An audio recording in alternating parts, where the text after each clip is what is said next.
शेवटी शिवाजी महाराजांवर प्रेम करणारे सर्व धर्माचे, जातीचे, पंथाचे, वर्णाचे आणि पक्षाचे लोक मधल्या काळामध्ये मनसेचे नेते अमितजी ठाकरे यांनी उद्घाटन केलं. त्यांनी उद्घाटन करण्याच्या पाठीमागची भावना ही कुठेतरी कायदा तोडावी अशी नव्हतीच, परंतु कुठेतरी प्रशासनाला जागरूकता घेण्याच्या अनुषंगाने त्यांनी ते केलं. खरं म्हणजे आता त्यांच्यावर गुन्हा नोंदवलेला आहे. मी त्या गुन्ह्या नोंदवण्याच्या प्रक्रियेशी मी सहमत नाही. ती प्रक्रिया झाली ती एक प्रकारची म्हणजे स्वयंस्फूर्तीने झाली, नॅचरली झाली. आणि अजून सुद्धा माझं म्हणणं की तो गुन्हा मागे घेतला पाहिजे.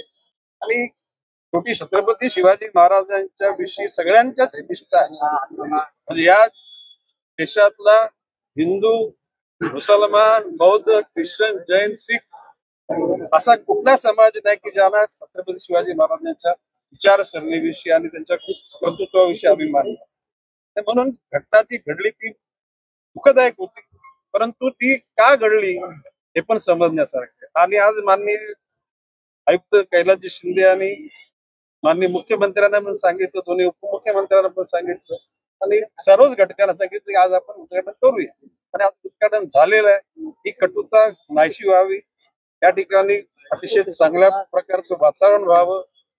आणि म्हणून मी माननीय आयुक्त महोदयांना सांगितलं की तुम्ही जी केस दाखल केली ती विड्रॉ करून टाका. आणि मी पोलीस आयुक्तांना पण सांगेन की शेवटी अशा गोष्टीतून कुठेतरी राजकीय त्या ठिकाणी सूड उगवला काय अशा प्रकारचं वातावरण होता कामा नये, ही माझी धारणा. प्रकारे पाठराखण करतात का आम्ही? नाही, मी माझ्या आयुष्यात कुठल्या चुकीच्या गोष्टीची पाठराखण केली नाही. ही स्वतंत्र आयडेंटिटी आहे. पक्षाची शिस्त बाळगून, राष्ट्राचे कायदे बाळगून जे स्वतः मत मांडायचं ते मी स्वतः स्पष्ट मानतो. ते मांडताना मला कोणाची भीती वाटत नाही. मी विनम्रपणे सांगतो ठीक आहे, झाला एक गोष्ट खरी. जेडी सुतारांनी 5 तारखेला सांगितलं, माननीय आयुक्तांची सुद्धा इच्छा तशीच होती. म्हणजे आयुक्तांची इच्छा काय असेल म्हणजे शिवाजी महाराजांचा पुतळा तसाच बंदिस्त राहावा अशी नव्हती. जेडी सुतारांची भावना तशीच होती. आणि अमित ठाकरेंनी सुद्धा त्या ठिकाणी येऊन त्या ठिकाणी त्यांनी जे उद्घाटन केलं ठीक आहे. उद्घाटन म्हणजे त्यांनी आपली भावना व्यक्त केली, त्या पाठीमागे वाईट हेतू होता असं माझं म्हणणं नाही. शेवटी राज ठाकरेला मी बोलवतो की आम्ही बऱ्याच कालखंड आम्ही एकत्र काम केलेलं आहे. कायद्याचं कुठेतरी बंधन झुगारावं, कायद्याला आव्हान द्यावं अशा प्रकारची भूमिका घेतलेली ही माणसं नाहीत किंवा ते नेतृत्व पण. म्हणून माझं म्हणणं आहे की शेवटी राजकारण बरेच दिवस करता येतं, परंतु नको त्या ठिकाणी राजकारण करण्याची कोणाची इच्छा असेल त्यांना लखलावं. पण माझं म्हणणं आहे की माननीय आयुक्तांना मी सांगितलं ही केस विड्रॉ करा. आणि या शहराचा आताचा प्रथम नागरिक मीच आहे, कारण सध्या महापालिका अस्तित्वात नाही.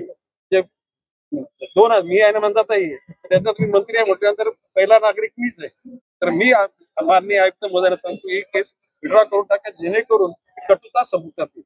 मला वाटतं मी बरेचसं बोलले. जय हिंद, जय महाराष्ट्र. CEN न्यूज, देश प्रदेश की ताजा तरीन खबरों के लिए CEN न्यूज को सब्सक्राइब करें और रहें पल पल की खबर से हर पल बाखबर।